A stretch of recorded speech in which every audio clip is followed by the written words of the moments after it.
मित्रों नमस्कार। जैसा कि पिछले एपिसोड में हमने 9 ग्रहों में की चर्चा के बारे में सूर्य ग्रह से हमने शुरुआत किया था। सूर्य के बाद आज हम चंद्रमा पर चर्चा करेंगे। मित्रों, चंद्रमा मन का कारक है। चंद्रमा का नक्षत्र रोहिणी है। उसका तत्व जल है।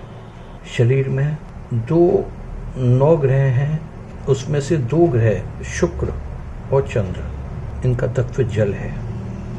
चंद्रमा जो भी विकार करता है उत्पन्न शरीर में, माँ का कारक भी चंद्रमा है, मन का कारक भी चंद्रमा है। शरीर में जो सबसे ज़्यादा मात्रा करीब 70% जल की मात्रा है अपने शरीर में। जितने भी तरल पदार्थ हैं शरीर में, उन सब का तत्व है वो जल है, और जल तत्व का स्वामी चंद्रमा है। चंद्रमा के दूषित होने पर या चंद्रमा पर राहु शनि की दृष्टि होने के कारण से, शनि और राहु तो विषयोग बनाते हैं, इसके होने से हाइपरटेंशन, पागलपन जैसा मन का हो जाना, छाती में विकार, सभी तरह के ब्लड संबंधित विकार, हालांकि ब्लड का मंगल है लेकिन उसमें भी विकार जल और वायु के बिगड़ने से ही अपने को लकवा लगता है, तो लकवा भी हो सकता है। हार्ट संबंधित जितनी भी डिजीज हैं वो चंद्रमा के खराब होने से उत्पन्न होती हैं।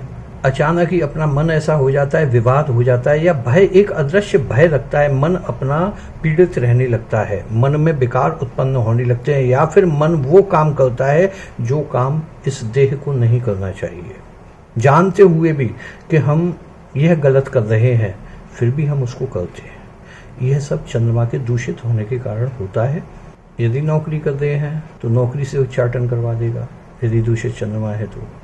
यदि आप पार्टनर्स हैं तो वाद विवाद को वहाँ तक बढ़ा देगा जहाँ तक के या तो आपकी जान को भय उत्पन्न हो जाए, या फिर आप किसी के लिए भय का कारक बन जाए। धन की हानि मन की हानि से संबंध रखती है। मन यदि आपका दूषित है तो बाकी के जो सारे तत्व हैं पंच तत्व में से, वो सब दूषित, इसका प्रभाव सबों पर पड़ेगा। तन भी दूषित होगा, धन भी दूषित होगा, मन भी दूषित होगा। निर्णय लेने की क्षमता आप में बहुत कम रह जाएगी। माँ से या तो जो सुख की कामना रखते हैं वो सुख प्राप्त नहीं होगा, विचारों में भिन्नता रहेगी, या फिर माँ का स्वास्थ्य भी गड़बड़ होगा, या फिर आपके मन में क्षोभ रहेगा कि मेरी वजह से माँ को इतना कष्ट सहन करना पड़ा। स्त्रियों में लेडीज प्रॉब्लम्स जो भी होती हैं उसमें चंद्रमा एक मेन कारक है। फेफड़े से संबंधित जितनी भी प्रॉब्लम होती हैं चंद्रमा उसका कारक है। तो चंद्रमा यदि हमारा दूषित है तो हमको शिव जी की उपासना करनी चाहिए। उसमें शिव जी पर नित्य प्रति सोमवार से शुरू करके, शुक्ल पक्ष के सोमवार या जब आ जाए तभी से शुरू करके, सोमवार हो तो ज़्यादा उचित है, सोमवार से ही करना है। हमको नियमित रूप से शिव जी की पूजा, उपासना और सेवा ये हमको करनी है। दूध मिश्रित जल रोज चढ़ाना है। ओम सोम सोमाय नमः इसका जाप करना है। जाप भी कम से कम 3 माला रोज, और सफ़ेद वस्तुओं का हमको दान करना है। हो सकता है तो 2 टुकड़े लें गोल्ड, एक टुकड़े को सोमवार के दिन बहते हुए पानी में, चांदी के टुकड़े हैं ना, सोमवार के दिन लेकर के बहते हुए पानी में बहा दें, दूसरे टुकड़े को हमेशा अपने पास में रखें। और उसके अलावा पूर्णिमा के दिन यदि हो सकता है तो हर पूर्णिमा को शिव जी को खीर बनाकर उसको ठंडा करके शिव जी पर चढ़ाएं। और पूर्णिमा के दिन यदि हो सकता है तो स्वयं भी चंद्रमा की रोशनी में खीर को रात में रख करके, ढक करके, और आधा घंटा 1 घंटा कम से कम रख करके ओम सोम सोमाय नमः का जाप करके, और फिर उस खीर को स्वयं ग्रहण करें हर पूर्णिमा। और यदि पॉसिबल हो तो किसी गरीब को चावलों का दान करते रहें, महीने में कम से कम 1 सोमवार को। मोती जो है वो 4 कैरेट से कम का ना हो, उसको आप चांदी में बनवा करके अपनी जो सबसे छोटी कनिष्ठा उंगली है उसमें धारण कर सकते हैं शुक्ल पक्ष के सोमवार को। आज चंद्रमा के बारे में इतना ही दोस्तों। अब जो हर एपिसोड में हमारे पास कुंडलियाँ आती हैं, तो हमारे जो सेंटर है MRC आयुर्वेद सेंटर, उसने लॉटरी सिस्टम से जो कुंडलियाँ आ जाती हैं, सबको लॉटरी सिस्टम के द्वारा जो 5 कुंडलियाँ आई हैं उनके बारे में मैं आज चर्चा 1 बाय 1 करके आपसे करना चाहूँगा। धन्यवाद दोस्तों।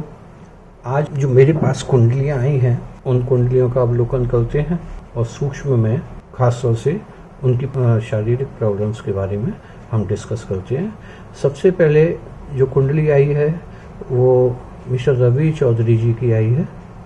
रवि चौधरी जी नमस्कार।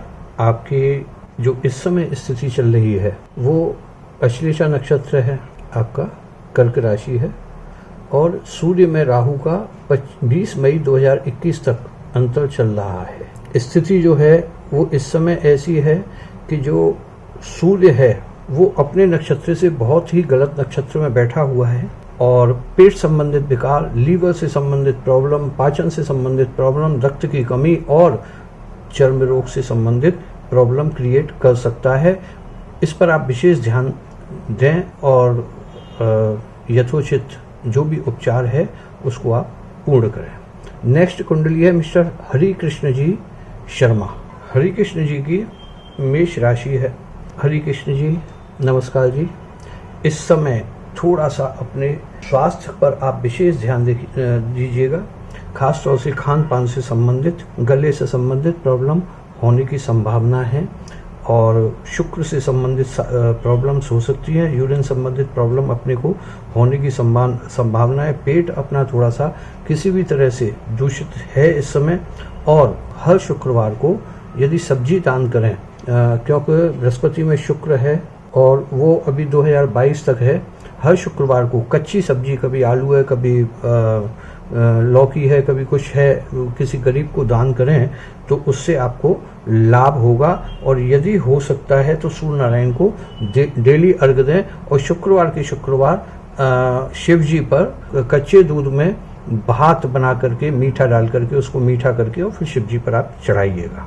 नेक्स्ट है मिस्टर पुनीत जिंदल। पुनीत जी आपकी जो जन्म की राशि है वो कन्या राशि है इस समय और मन पर थोड़ा सा अपने पर कंट्रोल रखिएगा। बहुत सारी नकारात्मकताएं जल्दी प्रवेश करती हैं, मन अपना बहुत जल्दी प्रभावित होता है नकारात्मकताओं से। और इस समय जो दशा अंतर्दशा आपकी चल रही है वो शनि में शनि है जो कि अप्रैल 2023 तक रहेगा। शनि का जो नक्षत्र है वो इस समय बिल्कुल विपरीत है। जिस नक्षत्र में शनि आपकी कुंडली में चल रहा है उस शनि से मतलब वाणी से रिलेटेड, यूरिन से रिलेटेड, वायु से रिलेटेड कोई भी प्रॉब्लम आपको इस समय हो सकती है। यदि हो सके तो हर शनिवार को तिल का दान करें।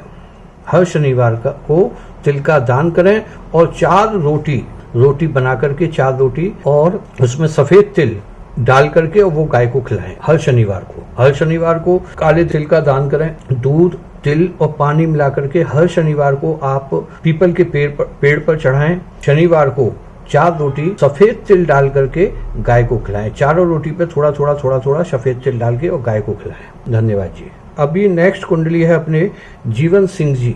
जीवन सिंह जी का नेक्स्ट ईयर यानी जून 2021 तक चांडाल योग गुरु में राहु चल रहा है। राहु ने समस्त सुखों को आपके को हरण कर लिया है।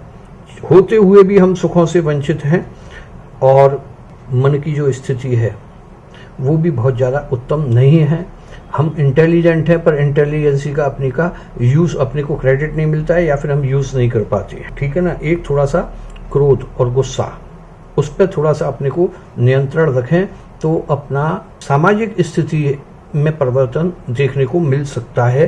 क्योंकि गुरु जो है वो आपका है पुष्य नक्षत्र में है वैसे तो, पर आपके नक्षत्र से पुष्य नक्षत्र में बहुत ही गलत प्लेस पर आ रहा है। हर गुरुवार को कम से कम 8 रोटी गाय को खिलाइएगा। हर रोटी पर नमक डाल करके और फिर गाय को खिलाना है। हर गुरुवार को ये आपको खिलाते रहना है हमेशा। अभी गुरु की दशा लंबी चलेगी। ठीक है जी। और पेट संबंधित विकार अपने को होने की पूरी संभावना है। वायु का प्रकोप है, पेट संबंधित विकार हैं और किसी न किसी तरह से इस समय अपने को स्किन संबंधित भी विकार देखने को मिल सकते हैं। यदि हो सके हर गुरुवार को गाय को जो रोटी के अलावा एक केला भी खिलाइएगा। धन्यवाद जी। नेक्स्ट है दीपांशी जी की कुंडली आई है। ये दीपांशी जी नमस्कार जी।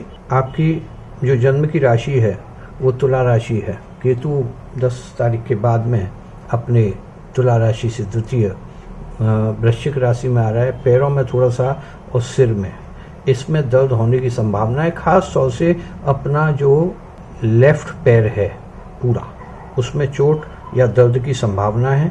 उसको आप थोड़ा सा संभाल के रखें। बहुत ज़्यादा स्पष्टवादी हैं और जो होता है उसको बोल देते हैं। थोड़ा सा सोच समझ करके बोलें। इस समय जो तकलीफ है शुक्र नीच का है।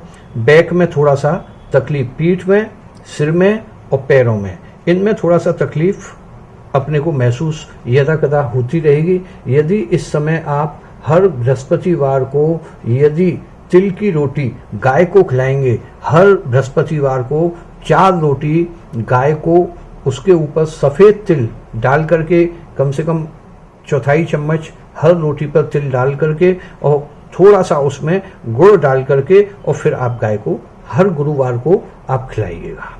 ईश्वर ने चाहा तो 16 नवंबर 2022 के बाद में शारीरिक रूप से, मानसिक रूप से, गृहस्थ के रूप से आपके मार्ग खुले हैं, आपको लाभ मिलेगा। तो दोस्तों, ये आज की जो कुंडलियां थी उसका हमने सूक्ष्म में अवलोकन किया है।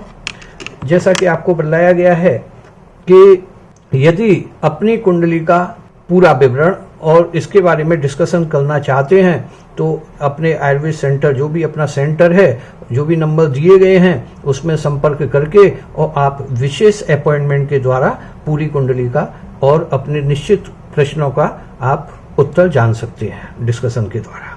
राधे राधे। आने वाले समय में मेरी इच्छा यह है कि नवग्रहों के अलावा जो 5 तत्व जिनको कि हम समझ नहीं पाते हैं और हम यदि उनको समझेंगे तो जीवन में कई चीज़ें हमको सोच समझ करके सीखने का मौका मिलेगा और कई बीमारियों को, कई चीज़ों को हम अपने आप में कंट्रोल कर सकते हैं। 5 तत्व हैं, 7 चक्र हैं। कौन से चक्र का किस ग्रह से क्या संबंध है, कौन से तत्व का किस चक्र से क्या संबंध है, ये होते क्या है, इनके बारे में मैं एक एपिसोड बना करके बहुत जल्दी आप लोगों के सामने प्रस्तुत करूंगा। धन्यवाद। राधे राधे। नमस्कार जी।